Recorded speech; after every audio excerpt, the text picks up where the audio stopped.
Welcome to Module 3, Video 5 from the Safe and Effective Use of AI in Education Online Resources.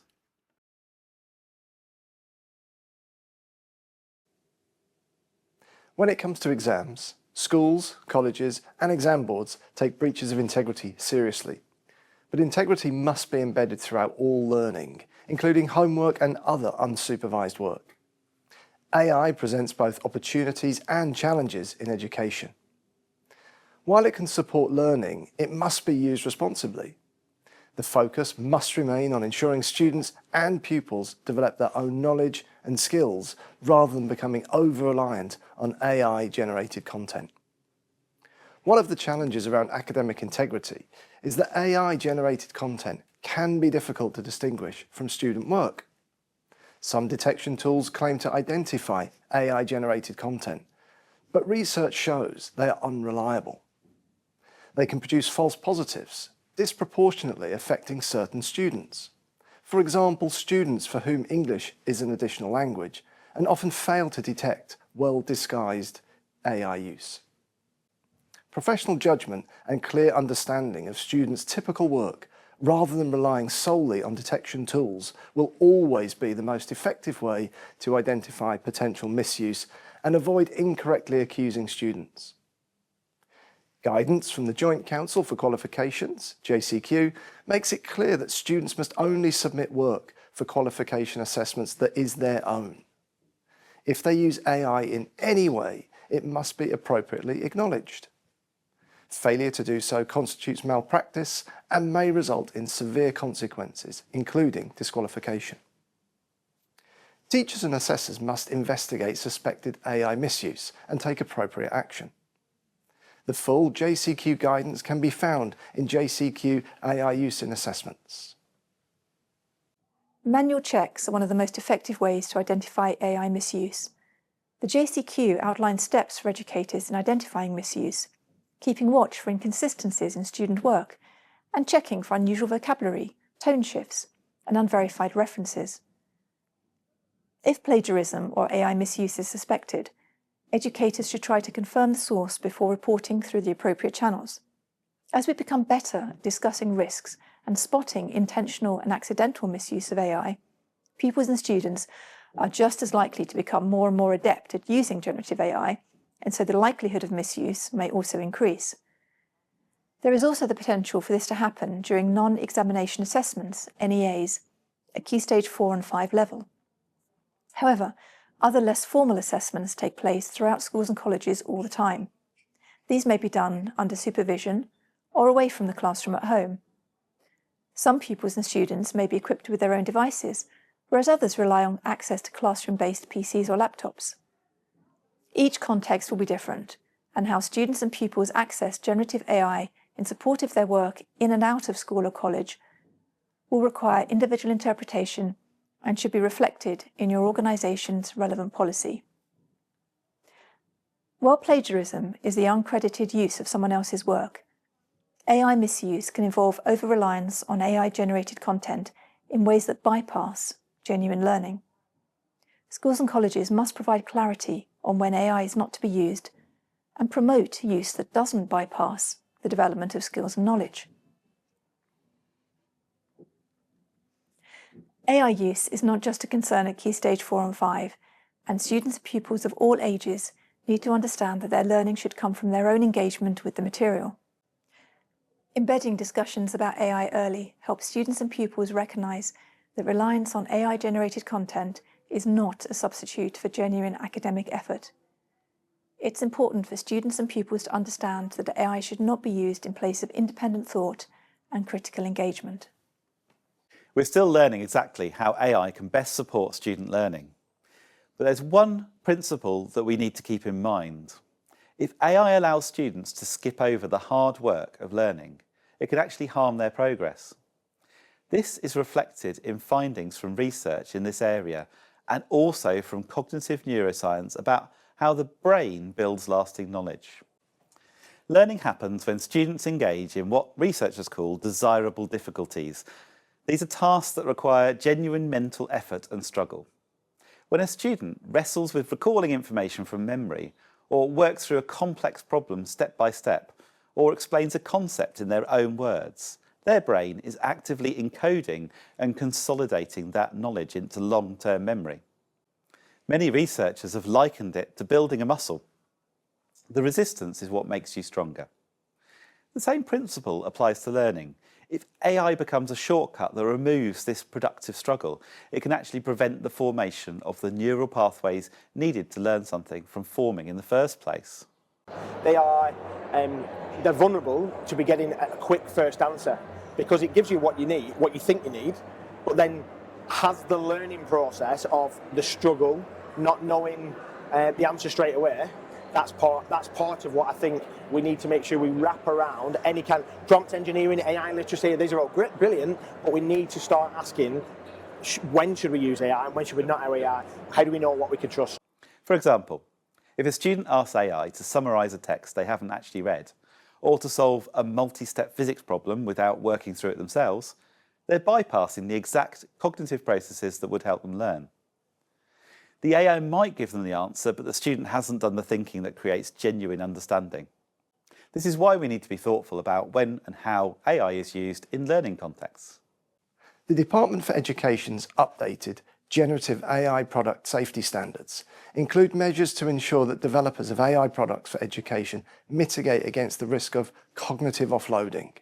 For example, by providing responses that follow a pattern of progressive disclosure of information, starting with hints or partial steps, then gradually providing more detail. While these standards are intended to ensure that AI tools for education are designed to avoid undermining learning, educators should also take steps to ensure AI enhances learning, not replaces it. Homework presents a particular challenge.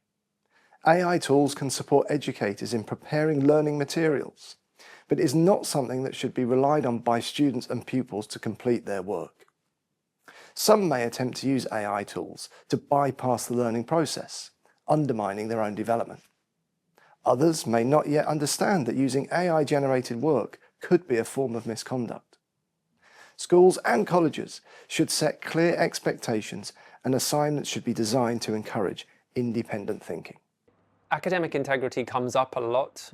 Still, when we first started conducting research on what the state of play was with generative AI in schools back in 2023, will a student use AI to complete their homework was the #1 question that we were asked by teachers, and also, what can I do about that? This still comes up very frequently. And of course, if you're issuing homework that depends on a student completing a task, chances are they can find an AI that will complete that task for them. Most importantly, I think, for schools to consider is, what does transparent use of AI look like? And are you fostering a culture of honesty and transparency around use? Because let's face it, whatever these students do in the future, the likelihood is they're going to need to be able to collaborate with this technology, and whatever job they go for moving forward, we can see this happening already across so many different sectors. If schools take an approach of banning the technology, ignoring it, and not having informed conversations with students around academic integrity and the benefits of using one tool or one mode of a tool versus another, then the students aren't developing the skills that they're likely to need in the future, and you get more of this clandestine use of AI, where it's very, very difficult to detect. Taken quite a balanced approach. So we've looked not only at AI and CPD in terms of this is what it can do, but we've also looked at what we call building an AI resilient curriculum. And we've thought about it more widely in the impact it might have on assessment and on homework, and given staff the opportunity to discuss that and to plan with each other and discuss and share ideas with each other. And that will be ongoing because it's not going to go away. In the Charter College of Teaching Special Impacts Journal edition on AI in Education, Lindsay Meakin explores assessment, and this suggests how schools might rethink homework tasks they set for students in the light of AI. Her key insight is that tasks requiring genuine critical thinking, problem solving and analysis where students must apply knowledge in unique personal ways, are far less likely to be completed entirely by AI. The challenge schools and colleges now face is that traditional homework assignments can be easily completed using generative AI tools. When students can simply prompt AI to answer questions or complete written work, it becomes much harder for teachers to gauge what students have genuinely understood and learned themselves. This is why Meakin emphasises that schools could favour homework tasks requiring a personal reflection, individual reasoning or practical application of knowledge. These types of activities are considerably harder for AI to complete convincingly because they demand the student's own thinking, experiences and unique perspective. It's important to understand when discussing AI detection tools that they have limitations. False positives can unfairly penalise students, and AI detection tools are not reliable in distinguishing human and AI-generated work. Schools and colleges should develop guidance on how to approach such cases fairly, ensuring students are not disadvantaged. The focus should remain on ensuring students and pupils develop their own understanding and skills without relying on AI-generated work. In written work, you can encourage citation of sources, and in other creative and technical subjects, you can first focus on activities that make the process and iterations of the work visible and transparent. Most of all, it's important that students and pupils understand whether the use of AI constitutes cheating. Mock or practice assessments are a good opportunity to practice completing authentic work. If malpractice is suspected, discussing the work with the student can help as part of a holistic approach to investigating. As new technologies and AI tools emerge, determining their acceptable use will be an ongoing challenge. Making clear the expectations around how much or how little students and pupils can use generative AI for their work, particularly in assessments, is important. Any access to AI for students needs to be carefully planned, considering the DfE's policy position on the use of AI and its product safety requirements. Access must also align with keeping children safe in education guidance. Most freely available tools would likely not be suitable for student use, as they will not have the appropriate safeguards in place, and the model may learn from the prompts and information entered into them. These conversations need to remain open and ongoing as technologies develop. Always ensure that you follow your settings policies and guidance on this. By fostering a culture of integrity and setting clear expectations, schools and colleges can ensure AI does not compromise authenticity or bypass important thinking that is part of the learning process. When students and pupils understand both the risks and ethical concerns of AI, they are better equipped to engage with learning in a way that prioritises their own effort and development.